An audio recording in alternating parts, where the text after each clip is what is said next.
హైదరాబాద్ నగరంలో ప్రజా రవాణాను మరింత సులభతరం చేసేందుకు తెలంగాణ ప్రభుత్వం కీలక ప్రణాళికను ప్రారంభించింది. ఎంఎంటీఎస్, మెట్రో రైలు, టీజీఎస్ఆర్టీసీ బస్సు సర్వీసులను పరస్పరం అనుసంధానిస్తూ సమగ్ర వ్యవస్థను రూపొందిస్తున్నట్లు రవాణా శాఖ ప్రత్యేక ప్రధాన కార్యదర్శి వికాస్ రాజ్ తెలిపారు. ప్రయాణికులకు ఫస్ట్ అండ్ లాస్ట్ మైల్ కనెక్టివిటీని మెరుగుపరచడం, రహదారులపై ట్రాఫిక్ రద్దీని తగ్గించడం ఈ ప్రణాళిక ముఖ్య ఉద్దేశమని ఆయన స్పష్టం చేశారు.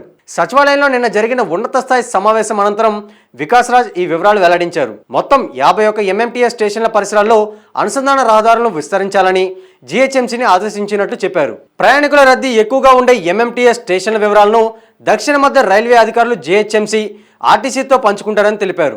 ఈ సమాచారం ఆధారంగా బస్టాప్లను రైల్వే స్టేషన్లకు దగ్గరగా మార్చడంతో పాటు రద్దీ ప్రాంతాలకు అనుగుణంగా బస్సు రూట్లను పునర్వ్యవస్థీకరిస్తారని వివరించారు. ఎంఎంటీఎస్ స్టేషన్ల నుంచి సమీప కాలనీలకు ప్రయాణికులను చేరవేసేందుకు ప్రైవేట్ ఫీడర్ సర్వీసులను ప్రవేశపెట్టే అవకాశాలు కూడా పరిశీలిస్తున్నట్లు పేర్కొన్నారు. అన్నిటికంటే ముఖ్యంగా మెట్రో, ఎంఎంటీఎస్, ఆర్టీసీ బస్సుల్లో ఒకే టికెట్తో ప్రయాణించేందుకు వీలుగా సమగ్ర టికెటింగ్ వ్యవస్థపై అధ్యయనం చేయాలని మీ సేవా కమిషనర్కు సూచించినట్లు వికాస్ రాజ్ వెల్లడించారు. ఇది హైదరాబాద్లో మల్టీ మోడల్ రవాణా వ్యవస్థ ఏర్పాటు దిశగా కీలక ముందడుగా అని ఆయన అభిప్రాయపడ్డారు.